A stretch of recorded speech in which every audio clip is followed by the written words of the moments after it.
Faz uns 2 anos já que ela está lá. 2 anos. E a escola que ela fechou. Ela deixou para uma menina aí e tal, e ela está tocando só na parte de tecido, aqueles acrobáticos, circo, mas com criança não tem mais assim, parou. Ela tá noutra agora, está mais em coisa de circo e coisa de corpo. Mas a Dada lá está trabalhando com a parte de criança. Não, também com circo, virou malabarista. Essa gurizada a gente tem que ir se adaptando, né? Muda de uma hora para outra e está muito bem lá. Está bem Bem adaptada. adaptado e bem profissionalmente também. Que coisa boa, Eduardo. Muito bem. Coisa bem boa. Eduardo, então vamos começar, tá? Vamos lá então. Bom, sabe, esse programa, ele vai ter algumas funções. Uma delas é servir de base para a minha dissertação de mestrado, mas também ele vai servir para ser parte de um programa sobre o fazer artístico e cultural na universidade. Certo. E também vamos usá-lo para um curso de ensino à distância de produção cultural. Então, na realidade, tu vai circular bastante por aí. Essa Bacana. entrevista vai circular bastante. Então, ela vai ter essas funções. Então, começando, eu queria que falasse um pouquinho sobre a tua trajetória aqui na universidade. Tu estudasse aqui nela, né? Te formasse na URGS e depois optasse em ser professor. Então, eu queria que tu falasse um pouco desse percurso na universidade, se tu já ocupou alguns cargos. Sim. E como que foi essa tua trajetória na universidade? Certo. É oportuna a entrevista agora porque eu acabei de fazer a minha, enfim, aquele relatório acadêmico de toda a minha vida, de levantamento, né? Eu entrei na universidade em 74, um curso de artes visuais, à época, artes plásticas. E então era um desejo muito grande de, enfim, de trabalhar, porque a profissão de artista plástico é alguma coisa um pouco fora dos padrões, um pouco de difícil aceitação, principalmente na família e tal, e aquelas coisas e tal, que esperam sempre da gente uma profissão tradicional e coisa. Mas eu sempre gostei muito de desenho, de pintura e tal, e minha escolha então foi o curso de artes. E conheci muita gente bacana lá também, nos primeiros da época, porque meu pai, que foi secretário de Estado da Cultura, foi durante a gestão dele, quando ele era secretário da Cultura, que foi inaugurado o Museu de Arte do Rio Grande do Sul, em 56, 57, e o professor Ado Malagoli era muito amigo dele, e quando eu entrei lá no Instituto de Artes, o professor Ado já estava saindo, mas eu já tinha um contato com ele, assim, por conhecê-lo através do pai e tal. Então, já havia uma certa aproximação. Depois lá, conheci outros professores que se tornaram assim, grandes amigos meus, como a professora Cristina Balbão, que era minha vizinha ali, e a professora Alice Soares também, que dava desenho, as duas eram da área de desenho, e eu comecei mais com o desenhos em preto e branco e tal. E da professora, da Alice, que se tornou uma grande amiga, eu recebi muito incentivo no início, até acho que era mais uma espécie de uma proteção, porque ela conhecia toda a minha história familiar, que meus pais morreram quando eu era pequeno, 1 ano de idade e tal, e eu era, vamos dizer assim, um pequeno órfão. Então ela mais ou menos tinha assim, uma rede meio de proteção que eu sentia da professora Alice Soares e da professora Madalena Lutzenberger também, que foi grande amiga. Então eu encontrei assim, um ambiente muito acolhedor lá no Instituto de Artes.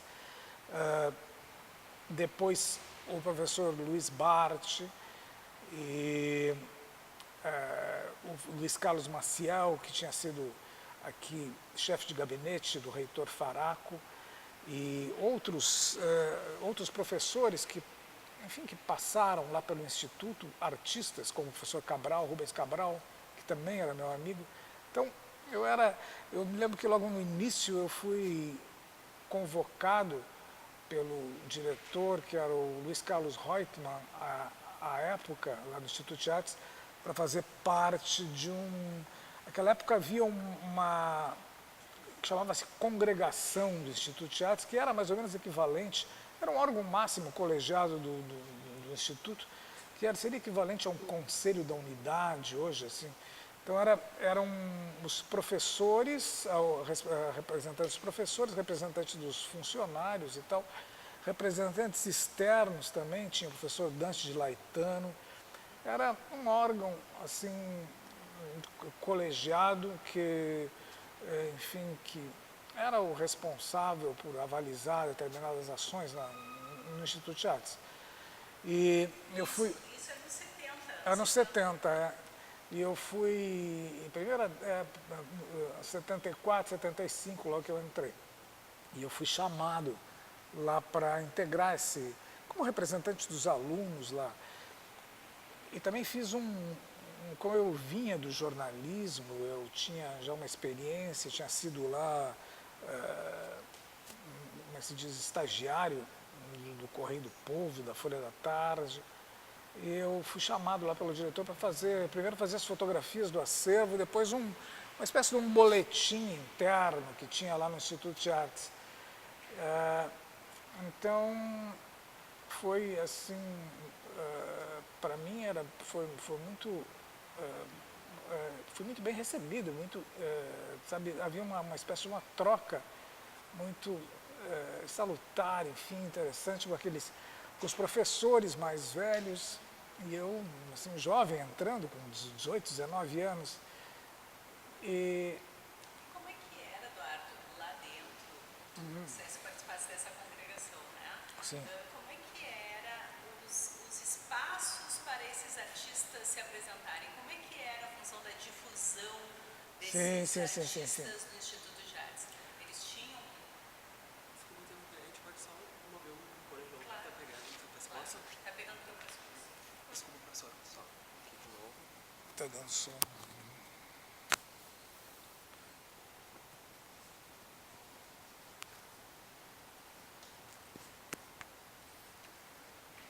Como é que eram esses espaços, Eduardo? Vocês tinham espaços dentro da universidade, fora da universidade? Existia algum espaço que vocês diziam, esse aqui é bom, a gente quer expor? Como é que era? Olha, ali eu me lembro que em frente ao Instituto de Artes tinha uma galeria, a Galeria Sete Povos, alguns professores tinham uma produção artística que colocavam as galerias, alguma coisa como o professor Bart, o professor Cabral, o professor Iedo, o próprio Malagoli, mas eu me lembro que o Malagoli comentava até, porque que o mercado, vamos dizer assim, de arte e a colocação dos artistas era algo muito incipiente. A professora Alice Soares, Alice nos dizia que os artistas geralmente davam as suas obras de presente, fim de ano, Natal e tal. Não havia assim não era muito profissionalizado, né, no início, mas havia sim alguns espaços, principalmente eu me lembro, no âmbito universitário, começaram a se criar alguns salões. Havia um salão, que eu me lembro que foi o Salão de Arte Universitária, do qual eu participei, até ganhei um prêmio, que foi aqui nessa sala, eu me lembro, na Sala João Fário, isso lá em 70 e poucos, que era... No júri faziam parte professores lá do Instituto de Artes, eu me lembro o Chico Stockinger era um convidado de fora, mas eu me lembro que foi aqui nessa sala João Fário, o salão, e havia também, enfim, a pinacoteca do Instituto de Artes, né, a Pinacoteca Barão de Santo Ângelo, que promovia algumas exposições que marcaram determinada época. Eu me lembro umas exposições que movimentavam aquela cena cultural, das artes visuais. E, é claro, naqueles primeiros nos tempos meus lá do Instituto de Artes, principalmente convênios com, por exemplo, o Instituto Goethe, com o Cultural Brasileiro Norte-Americano e com algumas consulados aqui, que traziam algum artista de fora para conversar, enfim, do Rio e São Paulo também vinham algumas pessoas, mas é claro que o ambiente daquela época, nos anos 70, era muito mais restrito, mas mesmo assim, eu acho que o papel do Instituto de Artes era muito importante, sempre foi assim, uma espécie de um farol para iluminar assim, os caminhos dos artistas, e passaram, além dos professores, cito outros, como por exemplo o Carlos Pasquetti, quem mais, o professor Faria, que era da área de fotografia, mas, enfim, geralmente esses professores docentes, vamos assim dizer, né, eles eram mais ligados ou mais envolvidos com enfim, com o próprio curso de arte, com a instituição ali, desempenhando suas funções. Talvez vamos dizer assim, a dedicação deles como artistas profissionais não